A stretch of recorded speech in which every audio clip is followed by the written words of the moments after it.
So bro ఈ రోజు big boss లో దివ్య ఎలిమినేట్ అవ్వట్లేదు, ఏమంటారు? యా, బిగ్ బాస్ సీజన్ 9 ఈ వారం అయితే దివ్య, నిఖిత మరియు సంజన గారిలో ఖచ్చితంగా ఎలిమినేట్ అయిపోవాల్సింది. ఎలిమినేషన్ అయితే జరగబోల్సింది. బట్ ఈ వారం నో ఎలిమినేషన్. ఎస్, మీరు వింటున్నది ఖచ్చితంగా నిజమే. ఈ వారం ఎలిమినేషన్ లేదు. ఎందుకంటే ఈ పార్ట్ మొత్తంలో పెద్ద పోర్షన్ అంటే మెయిన్ పాత్ర పోషించింది ఎవరంటే ఇమాన్యుయల్. యాక్చువల్గా ఇమాన్యుయల్ దగ్గర పవర్ అస్త్రా ఉంది. ప్రీవియస్ వారంలో వాడతావా అంటే వాడుకున్నా అతను ఎట్లా పెట్టుకుంటున్నాడు. ఈ వారం వాడకపోతే అది పవర్ పోతుంది. సో అతను ఒక పక్క వాళ్ళ అమ్మ ఉంది, ఒక పక్క దివ్య ఉంది. సో యాక్చువల్గా ఇంకా నెక్స్ట్ రౌండ్లో ఎలిమినేట్ అయిపోతారు ఎవరో ఒకరు. దానికి ముందుగానే నాగార్జున గారు అడిగారు, నువ్వు పవర్ అస్త్రాన్ని యూజ్ చేస్తావా? ఒకవేళ యూజ్ చేసావా అంటే ఈ వారం నో ఎలిమినేషన్. యూజ్ చేయకపోతే ఎవరో ఒకరు వీళ్ళిద్దరు ఎలిమినేట్ అయిపోతారని. సో అతను ఎప్పటి నుంచో అమ్మ అమ్మ అంటున్నాడు, తను కొడుకులాగా చూసుకుంటుంది. ఆ గ్రాటిట్యూడ్తో, ఆ కృతజ్ఞత భావంతో తను పవర్ స్టార్ అయితే యూజ్ చేశాడు. యాక్చువల్గా సంజన గారు అయితే ఎలిమినేట్ అయిపోతుంది, తక్కువ ఓట్లు పడ్డాయంట. దివ్య బదులు సంజన గారు ఎలిమినేట్ అయిపోతుంది. సో ఇక్కడ పవర్ స్టార్ వాడి సంజన గారిని అయితే కాపాడాడు కాబట్టి ఇంకా దివ్య గారు కూడా రిలీజ్ అయిపోయారు, సేఫ్ అయిపోయారు. ఇక్కడ సంజన గారు సేఫ్ అయిపోయారు. ఈ వారం బిగ్ బాస్ సీజన్ 9 లో నో ఎలిమినేషన్. ఓకే, నాగార్జున గారు తనుజ మీద గొడవ పడ్డారు కదా, కోపడ్డారు. నువ్వు బిగ్ బాస్ కెప్టెన్ అయిన తర్వాత మారిపోయి ఏమంటారు? ఫస్ట్ నుంచి తనుజ గారికి పేరు ఎలాగ ఉందంటే బిగ్ బాస్ ముద్దు బిడ్డ. నాగార్జున గారు ఎక్కువగా పొగడేస్తున్నారు, అన్నపూర్ణ ప్రొడక్ట్ అంటున్నారు. సో కప్పు మీద తనుజ గారి పేరు రాసేసారేమో, అలా చాలా మంది ట్రోల్స్ చేస్తున్నారు. ఒక నెగిటివ్ ఇంపాక్ట్ వచ్చేసింది. సో నాగార్జున గారు కూడా వచ్చి కొంచెం దండిచ్చినట్టుగా చేసి తనుజ కొంచెం ఇదిగా మాట్లాడితే జనాల్లో కూడా కొంచెం పాజిటివ్ వైబ్స్ వస్తుంది కదా. అరే తనుజాను కూడా తిడుతున్నారు, తనుజాను కూడా దండిస్తున్నారు. సో తనుజాగా మొత్తం పాజిటివ్గా లేరు ఎక్కడ. సో ఆమె ఆడే గ్రేమ్ బలంగా ఉంటుంది, కొంచెం ఇంపాక్ట్ కరెక్ట్ చేయడానికి అట్లా చేస్తున్నారు అంతే. సో తనుజ దివ్య గొడవ పడ్డారు కదా, ఇద్దరు ఎవరు ఫేవరెట్? చెప్తున్నాం కదా, మరీ అంత వరకు పోవాల్సిన అవసరం లేదు. అక్కడ నాగార్జున గారు అన్నారు కదా, కొలాయిల దగ్గర కొట్లాడుకుంటున్నారు, ఏంది మీ బాధ అన్నట్టు.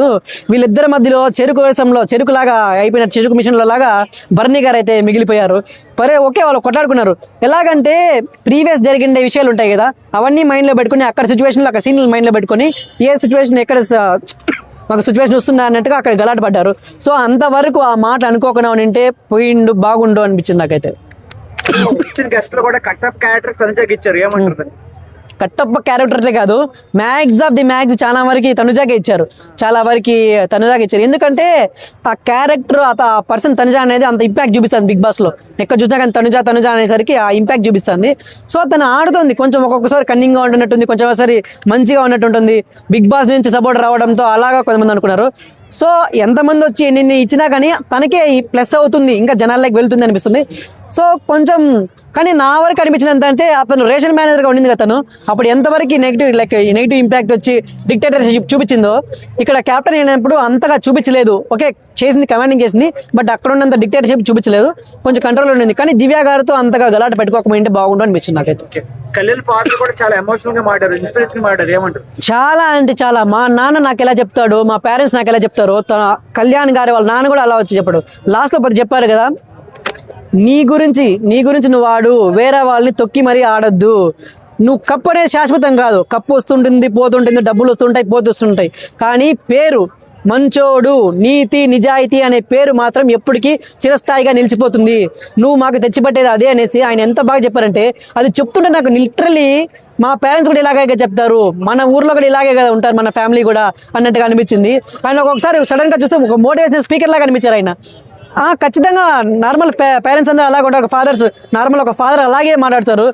ఆయన చెప్పారు కదా, చెడి బతికితే ఎలా ఉంటుందో ఒక నరకం లాగా ఉంటుంది సార్, ఒకసారి ఇట్లా డౌన్ఫాల్ అయిపోయి మళ్ళీ మంచిగా అయి బతికాను, ఆ కష్టాలు అవన్నీ అనుభవించి వచ్చారు కాబట్టి ఆయన విధంగా చెప్పారు, కప్పు డబ్బులు అనేది శాశ్వతం కాదు, మంచి పేరు కీర్తి తెచ్చిపెట్టిన ఆయన అనేసి.